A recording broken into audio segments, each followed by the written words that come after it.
Let's pick up the cheese curry. Wow. Yeah, things crumpled over.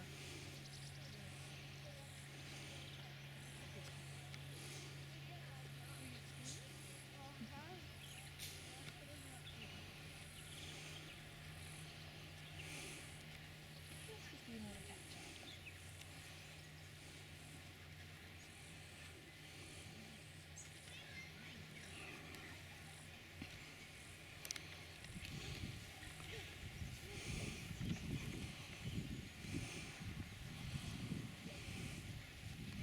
Alright, well good morning everyone and welcome to Port Arthur Historic Sites. My name is Mel and I'll be your tour guide for about 40 minutes or so out here today. And what we're going to do, as Jenny said, is basically take a walk through the middle of the site. So we'll sort of be heading off over this direction. I'll point everything out and give you enough information so you've got an idea of what you're looking at as you walk around out here today.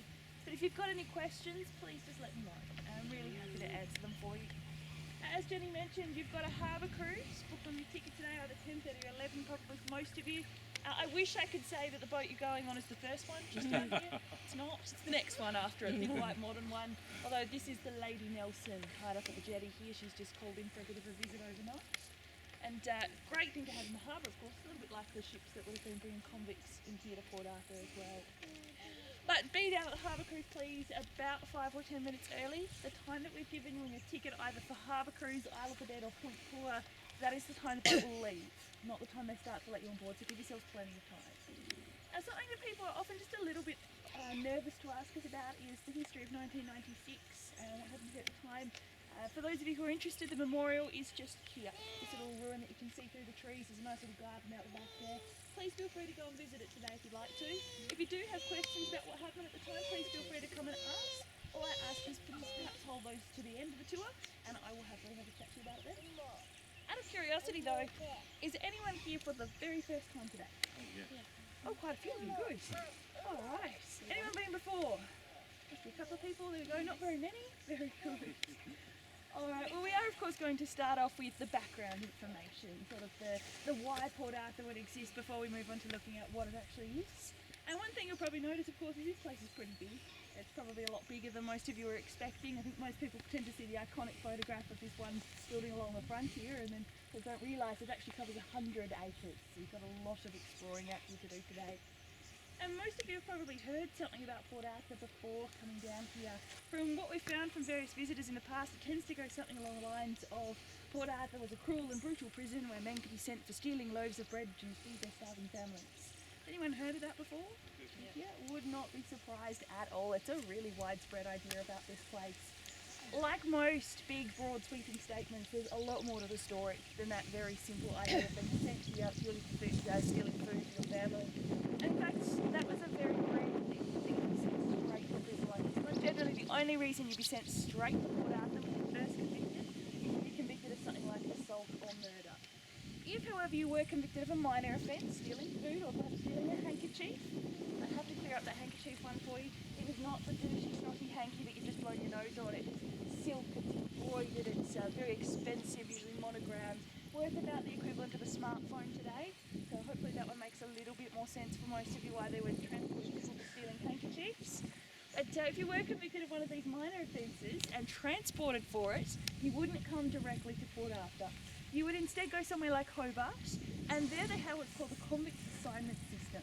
So all of the free settlers coming out to Van Diemen's Land, as Tasmania was called, had the added bonus of being allowed to have servants. And these servants, of course, came from the convict population.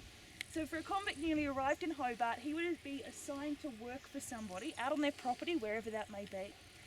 It was a bit of luck of a draw. Some of the people you would work for could be fabulous, could look after you really well. Some of them were absolutely horrible, and it just depended which position you found yourself in. But if, whilst you're working in that position, you were to commit a second crime, again, it didn't have to be particularly big, that's when you come to a place like Port Arthur for further punishment. So they call this a secondary punishment station. It is designed for those repeat offenders. In some cases, of course, they would have been the petty thieves, men who just committed one too many small crimes. At the other end of the scale, you had some of the more what would you call them, badly behaved convicts, or certainly more terrifying convicts coming through here as well, men who've been convicted of some pretty brutal attacks. So there's a hugely diverse population of prisoners here at Port Arthur. and they were subjected to what was quite an experimental prison. Most prisons around the world up until this point believed just in punishing people. It was why they existed. This prison, along with a few others around the world, was starting to play with new and exciting ideas dreamed up by the philosophers. The idea that in prison you didn't just have to punish people, you could also attempt to reform them at the same time. I don't see any of you really getting excited about that idea today. We call it our modern prison system. We're pretty used to it now. But at the time, everyone was excited. Everyone wanted to see if this was going to work, this brand new idea. And so there's a lot of attention on places like Port Arthur. And they believed in this prison they could reform their convicts using punishment, education, religion and separation.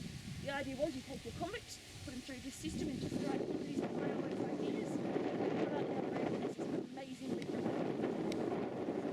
Of course it's the theory. It works about as well as it does now. So for some people it's perfect, for some people it works straight away, for others it makes no difference whatsoever, and it really does again come down to those individuals.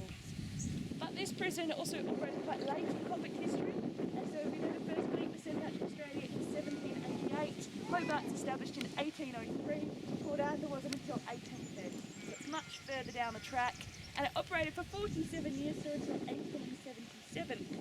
During that time, they estimated around 12,500 convict sentences were served here, but only by about 7,500 convicts. What this tells us is that many of them came back more than once for reoffending. We know one convict came back here on 6 or 7 occasions. So not a good record at all. And you might imagine that survived the convicts buried on the island dead without about harbour out here over the cemetery. But this prison was also only for men. They were female convicts with their own places and staff and neighbouring neighbours. You go and learn to become a domestic servant. Send it out of the country down the road. Has anyone made it to a female factory yet? Have you been travelling around? Not so far? Yeah, you guys have? Oh, you've been to the Ross Female Factory? Fabulous. It is worth it at some point whilst you're travelling around to go to one of those female factories, particularly this one up in Hobart. We can do a guided tour, and the female side of the history is so different to what you're going to hear about the male side of the history. You'll just see what I mean if you go there. But has anyone got any questions at all so far? Alright, is anyone lost? It's probably a good thing. Alright, what we'll do then is we'll start looking at some of our buildings. We'll just start off by looking at this hill just up over here. This is called Settlement Hill. This is where you would find most of Port Arthur's population at its peak. And you need to imagine, see these grassy spaces up there, they wouldn't have existed, they were covered with buildings. So this entire hill was very, very crowded.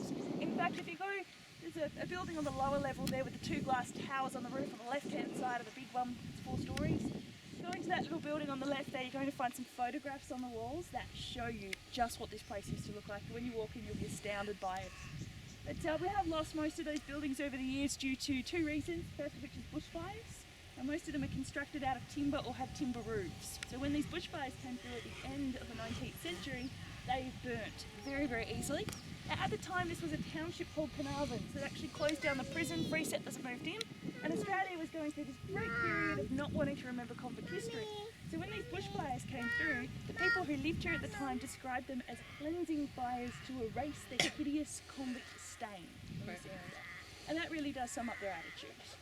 But the second reason we've lost so much is for spare parts. After the prison closed, many of the buildings were sold to people who didn't want to live here.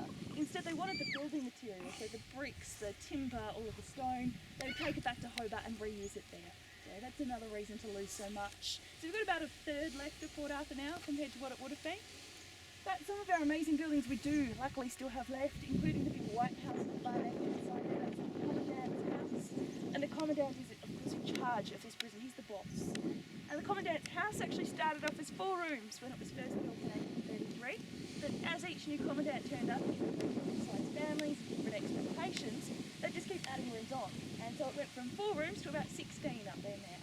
It's a mansion, and because it was added onto so much, it's very close. When you go inside, you'll find a lot of the floors actually slope away from each other. Doorways are actually built crooked. And if you stand at the front door and look, the whole house just turns this tiny little corner as it goes up the hill there. So it's a bizarre kind of place, but it is open today from 10 o'clock, so make sure you go and take a look through it.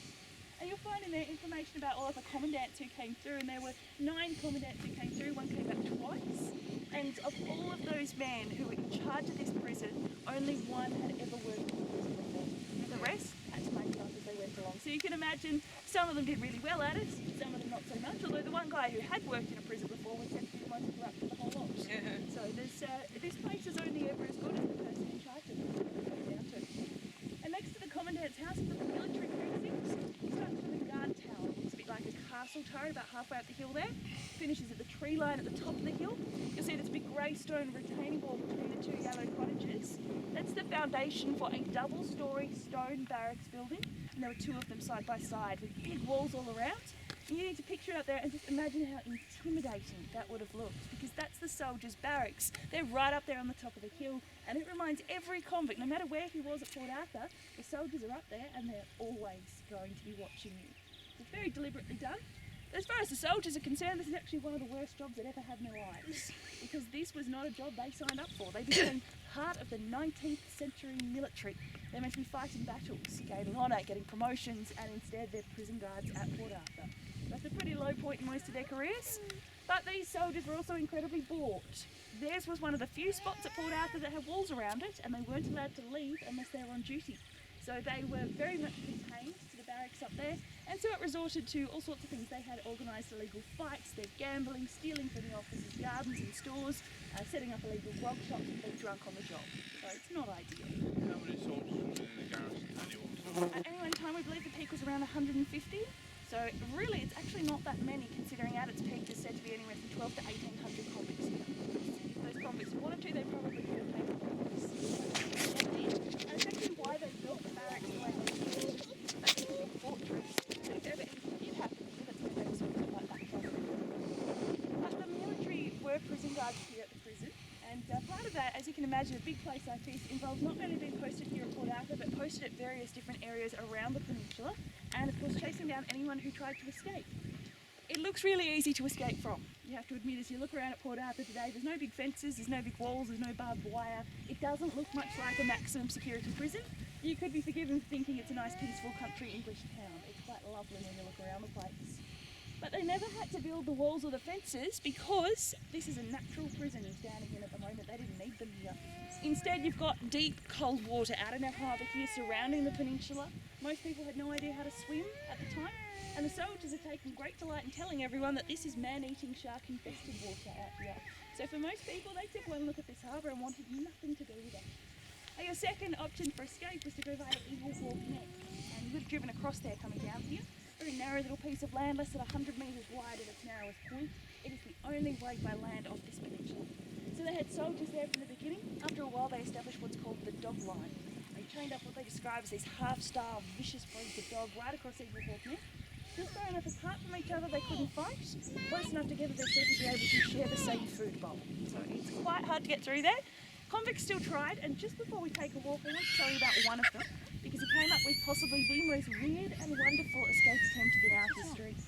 His name was George Hunt, his nickname was Billy, and Billy managed to escape just before the dog line was instated, and I tend to think that maybe he was the reason the dog line was instated in the end. You see, he got to Eagle Hawk Neck, started looking around for some inspiration at how to get past the soldiers. As he was looking around, he came across a dead kangaroo, and unfortunately that's exactly where he got his inspiration. They said Billy took the time to sit down there in the bushland. He skinned the kangaroo, draped the skin over his own body and began to jump past the soldiers across Eagle Hawk Neck. Now, it seems ludicrous, it seems that ridiculous, but the great thing is he chose his timing perfectly. So he chose to go right on dusk. So as far as these soldiers are concerned at Eagle Hawk Neck, this fuzzy looking hoppy thing they could kind of see in the half light was a kangaroo. It actually turned out to be too convincing for his own good. It turned out to be his downfall. Soldiers didn't get that much to eat in the 19th century. They loved to supplement their rations with local wildlife. So when they saw this kangaroo jumping across in front of them right on dinner time, they thought, perfect, we're all set. One of them did raise up his gun, was going to attempt to shoot and eat this kangaroo, and luckily for Billy, he did spot them in time, threw off the skin, started screaming out at them. But imagine the look on the soldiers' faces. I think that would have been just the best moment of realisation. But so they did recapture Billy. He was brought back for punishment, and like any escaping convict, was punished very severely for his attempt. But I will go into more of those punishments a little bit later on in the tour. What we're going to do now instead is take a nice little walk over to the big green hedge over here. I'd like to tell you next a little bit about where the convicts were living, what their lives were like here, and the kind of things they got up to. So we'll go for a walk. Any questions as we walk, just let me know.